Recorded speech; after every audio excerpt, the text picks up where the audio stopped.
YouTube, what's good? It's your boy Swain, man. You know, back with another video, man. We're gonna get a little bit of nature in the video today. But hey, check it out, guys. I really want to talk about the cons of semen retention, and I want to talk about how a lot of guys are taking this advice of semen retention and nofap, and they are going overboard with it. And I believe that it's actually causing a little bit of a detriment, right? Because too much of anything can be bad. And shout out to my boy Austin Donald, man. You know what I'm saying? He did a video talking about the the cons of semen retention, and I agree with him. So I'm just piggybacking off that right now. But listen, guys, and he was absolutely right. There's not a lot of videos on the cons of semen retention. And this is not to take away the benefits, because it has great benefits. Semen retention and nofap has great benefits, guys, but it is a tool. Understand that it is not a lifestyle. And what I'm thinking is, and what I'm finding out is, a lot of guys are trying to adopt this as a lifestyle, and that is not what it is. Semen retention is not a lifestyle. Nofap is not a lifestyle. It is a tool used to elevate, men on their journey and in their life of becoming more successful, right? So nofap is basically when you don't masturbate. Semen retention is when you don't ejaculate, masturbate, or anything. You literally harness all your sexual energy. Nofap, you can still have sex, but you just don't release through masturbation, right? Now, I agree with doing this, but not overly super extensive time periods, guys, because what this does is creates a sense of thirstiness when you with women. You're hella overzealous. You're thirsting over women who are not even really that attractive. You're just hella thirsty. You're in a thirsty space, right? Because that sexual tension has built up so much within you, bro. It has to be released. And if you're not masturbating, if you're not having sex, it's gonna come out some kind of way. And a lot of times what this results into you being thirsty. I can remember the times that I've done semen retention for a long period of time, and I was just hella ready around women. You know what I'm saying? This could have its benefits, but you don't want to be like this when you just out with women, you at a social setting, a social function, and you just making sexual comments. You just so they can see it in your eyes. It's like you looking at them like a piece of meat, which is also one of the benefits of of semen retention. Is supposed to be used to stop objectifying women and all of this, and for some guys, they may need that. But what I'm saying is that it puts you in a place of thirstiness. And women can pick up on this. And what this does is it takes you out of your masculine frame. It takes you out of that calm, cool, collective space. You're no longer running your seduction game because you're hella thirsty. And then you end up saying goofy, childish comments about sex prematurely that can turn a woman off. I'm gonna tell you something, guys. Leading with sex is a no-no when it comes to women. I told y'all the best way with women is to act like you don't want it when you want sex from them, guys. You know what I'm saying? That's the best way to go about it. Unless she put that shit out there on the table and say, hey, fuck me, and I want the dick. She say something like that, then by all means, sir, serve her a platter. But if serve her a platter of meat her up, get her meaty. But listen, unless she tell you that she want that, bro, be calm, cool, and collective about it, man. Because one thing about it, when a woman wants sex from you, she gonna make that known. You ain't gonna have to make all these goofy ass comments to get in her draws, because this further turns her off. It makes you look lame, it makes you look thirsty, and it makes it look like you're not used to being around pretty women, or women at all for that matter. So those are one of the cons, and I definitely felt myself kind of being that way when I went on my 4-month journey of semen retention, okay? Another thing is, guys, that it can cause insomnia, right? Because you gotta think, semen retention and nofap is, it's a channeling of energy, and it's,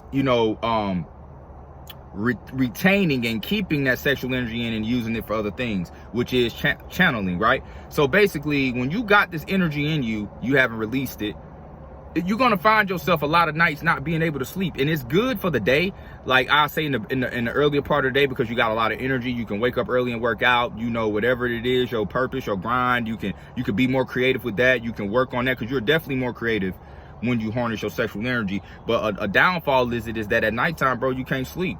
You got so much energy. Here it is 3-4 in the morning, and you can't go to sleep, because when you masturbate or when you have sex, you get tired and you want to go to sleep. Imagine not doing this for a long period of time, bro.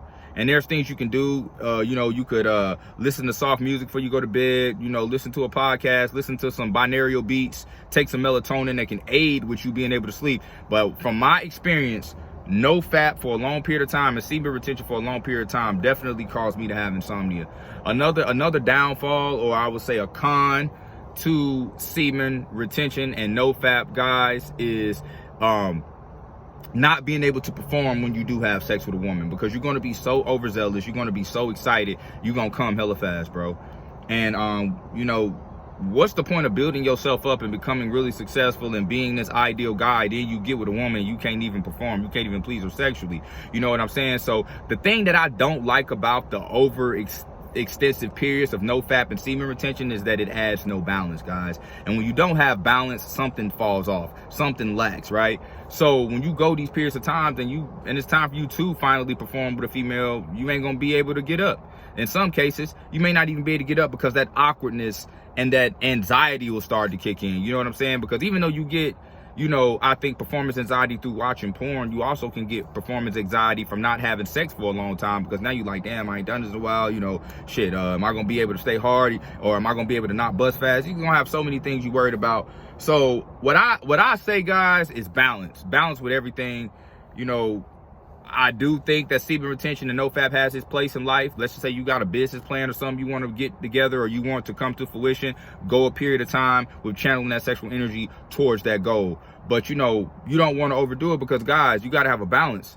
And when you don't have a balance, like I said, it throws everything off, man. And like I was going to tell you guys, excessive masturbation is a reason to, you know, engage yourself in nofap, because you want to wean yourself off of the Pornhub, you want to wean yourself off of masturbate 3-4 times a day, right? That's excessive, right? I even think masturbation once a day is excessive. But I think the healthy man, let's just say you are a guy who don't want to participate in nofap, you don't want to participate in semen retention, you should do yours in shorter spurts. Some guys may go, you know, weeks and months, and some guys even say they went a year without it. I'm never doing that. I mean, I don't really see the need to. Some guys even say they went a year. But if you are a guy who understands that you can't even do that long, just try doing it. Maybe if you masturbate on a Monday, don't masturbate until Thursday, right? That way you're giving yourself 2 or 3 times a week. You at least allowing, you know, 48 hours in between, you know, releasing. So this will allow you to be able to build some sort of sexual energy,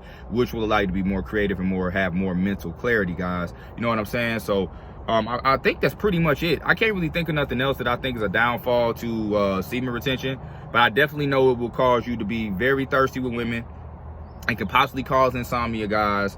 And, you know, sometimes performance anxiety. You know, understand what I'm saying? Just because of the fact that there is no balance with the shit. And I just think guys should be more balance with this tool in life, because that's all it is. Semen retention is not a way of life. I found a lot of guys, you know, adopting this as a way of life and all of this type of shit. It's not a way of life. This is my opinion. It is a tool used to help you elevate to the next level, guys. You understand what I'm saying? So listen, guys, that's pretty much it for the video. Don't forget to like, comment, subscribe, man. Also share my content. And also follow me on Instagram. The link will be in the description. Until next time, guys. Peace.